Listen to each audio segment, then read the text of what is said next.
కర్ణాటక రాష్ట్రంలోని తుమకూరు అనే ఒక జిల్లాలో ప్రసన్న కుమార్ అనే ఒక రైతు ఒక 55-60 సంవత్సరాలు ఉంటాయి అనుకోండి. ఆయన నిన్న ఈ కూరగాయలు అమ్మేటటువంటి మైక్ ఉంటుంది కదా, రేడియో చిన్నది, దాన్ని పట్టుకొని తను పండించినటువంటి ముల్లంగిలు అంటే సొత్తు దుంపలు అవి తీసుకొచ్చి అధికారుల ముందు పెట్టాడు. ఆయనకి మదుగురు తాలూకాలోని జక్కనహల్లి అనే గ్రామంలో కొంచెం పొలం ఉంది. ఆ పొలంలో ఆయన కూరగాయలు పండించుకొని బ్రతుకుతున్నారు. అయితే ఆ పొలానికి వెళ్ళడానికి దారి ఉంది. ఆ దారిని కొంతమంది రైతులు కబ్జాలు చేశారు. తోటి రైతులే కబ్జాలు చేసి పొలం చేసుకున్నారు.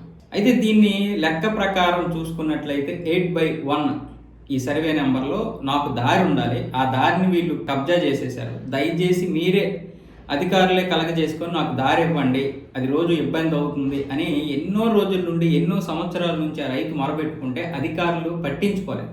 చివరికి అతను ఏం చేశాడంటే ఆ మైక్ పట్టుకొని వచ్చి, దయచేసి నా దగ్గర ఇవ్వకండి, ముల్లంగిలు ఉన్నాయి నేను పండించినవి, నా యొక్క పొలానికి దారి ఇచ్చే విధంగా చేయండి, లేదా ఇంకేదైనా కావాలంటే అడగండి, నా దగ్గర ఏది ఉంటే అది సమర్పించుకుంటాను అన్న విధంగా ఆయన మాట్లాడారు నిన్న.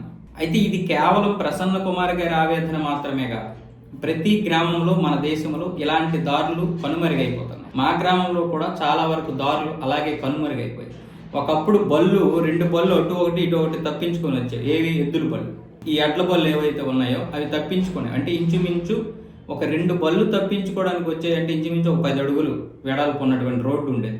అది ఈరోజు కనిపించడం లేదు పొలాలకి. ఆ దారులు లేకపోతే ఏదైనా సరే రైతులు ఎలా చేస్తారు? రైతులకి ఇబ్బంది కలిగించింది ఎవరంటే తోటి రైతులే. మోతుబరి రైతులు ఉంటారు కదా, నన్ను ఎవడు అడుగుతాడు, అడిగే దమ్ము ఉందా అనేవాళ్ళు మోతుబరులు ఉంటారు. ఇది పెద్ద పంచాయతీ. ఆ పంచాయతీ తీర్చాలని వెళ్తే అది చాలా పెద్ద రాద్ధాంతం అయిపోతుంది. ఈ పంచాయతీ వాళ్ళకు కూడా మళ్ళీ ఓట్లు పడవేమని ఈ పంచాయతీ ప్రెసిడెంట్లు కూడా దీని మీద పెద్దగా పట్టించుకోరు. ఇది ఒక్క ప్రసన్న కుమార్ గారి సమస్య కాదు, ఒక్క జక్కినహల్లి సమస్య కాదు, ఈ దేశంలో ఉన్నటువంటి ప్రతి గ్రామంలో ఉన్నటువంటి సమస్య. దరిద్రం ఏంటంటే మామూలుగా సిటీలో పెద్ద పెద్ద కబ్జాదారులు ఇలాంటివి చేస్తుంటారు, కానీ మన గ్రామాల్లో ఎవరంటే ఈ రైతులే ఇలా చేస్తున్నారు, తోటి రైతులే. దారులు లేకుండా పూర్తి క్లోజ్ చేసేస్తుంటే ఎలాగ మనం ఏ పనులు చేసుకోగలుగుతాం? ఆయన ముల్లంగి తీసుకుని ఇచ్చాడు. ఇంకా ఎవరో అంతకుముందు ఒక పాపం ఒక 70-80 సంవత్సరాలు పెద్ద ఆయన ఇలాగే ఇబ్బంది పెడితే ఆయన గోచి ఇప్పేసి ఈ గోచి ఆ టేబుల్ మీద పెట్టాడు. ఆ రోజు అలా అయితే కానీ ఎవడు స్పందించడు.